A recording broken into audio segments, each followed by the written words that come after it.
Assalamualaikum warahmatullahi wabarakatuh.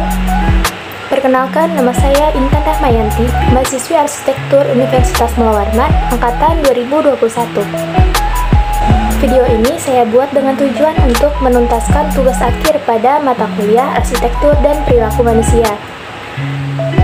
Topik yang akan saya bahas pada video kali ini adalah mengenai arsitektur rumah tinggal dan juga aspek manusianya. Tanpa berlama-lama, yuk masuk ke videonya.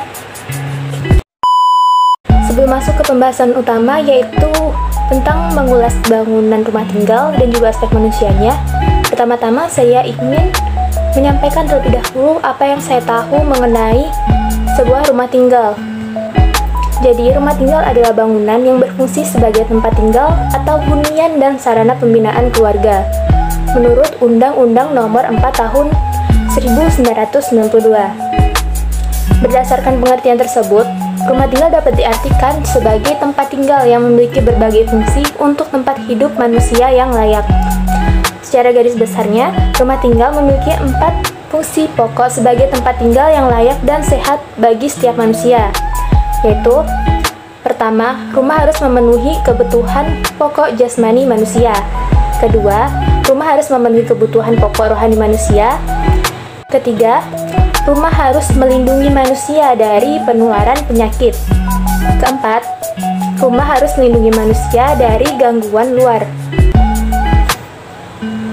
Rumah sehat adalah rumah yang memenuhi kriteria sehat yang secara minimum berupa komponen rumah dan sarana sanitasi serta perilaku di suatu wilayah pada kurun waktu tertentu.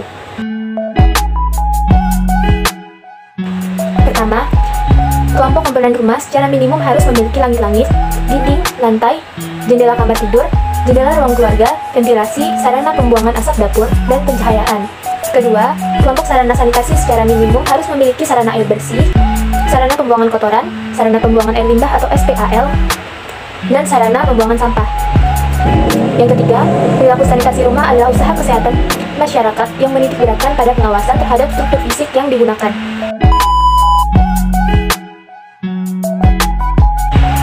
Rumah tinggal di atas adalah bangunan yang akan saya ulas pada video kali ini.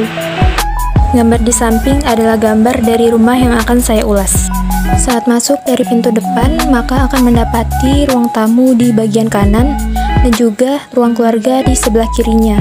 Antara kedua ruang tidak ada sekat pembatas sehingga kurang terlihat jelas mana area yang bersifat publik dan juga semi publik.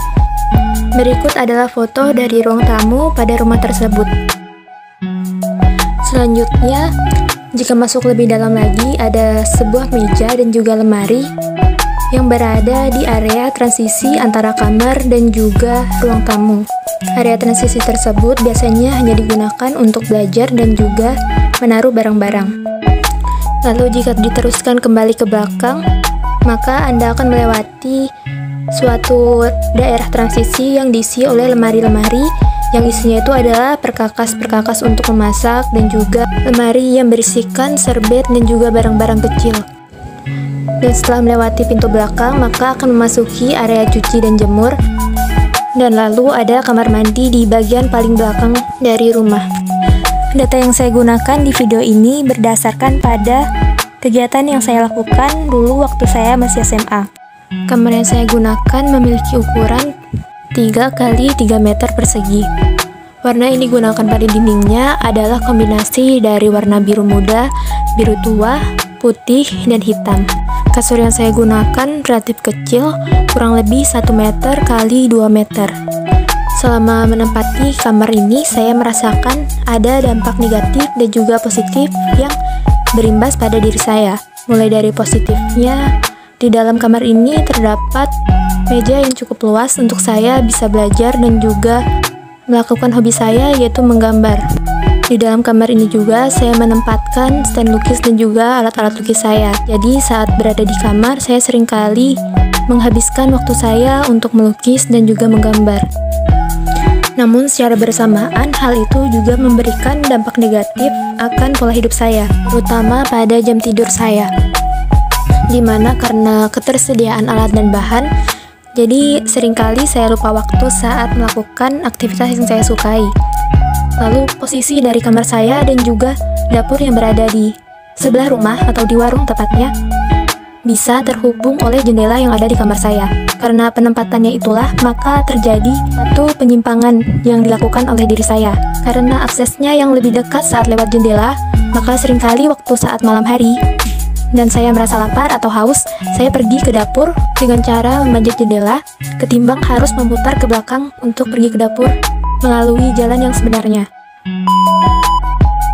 Dari permasalahan di atas, maka rekomendasi dari desain yang saya sarankan itu pertama adalah memberikan sekat antara ruang keluarga dan juga ruang tamu.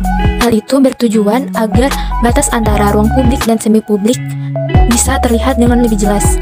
Selanjutnya adalah dengan memberikan suatu ruang kosong yang bisa digunakan seseorang untuk belajar, melukis, dan juga menyimpan karya. Kurangnya ruang yang bisa digunakan untuk menyimpan barang, seringkali hasil dari lukisan yang telah saya buat itu saya taruh di ruang tamu atau ruang keluarga.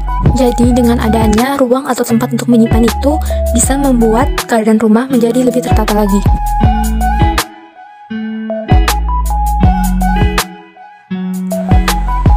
Baik, itu tadi adalah yang dapat saya sampaikan.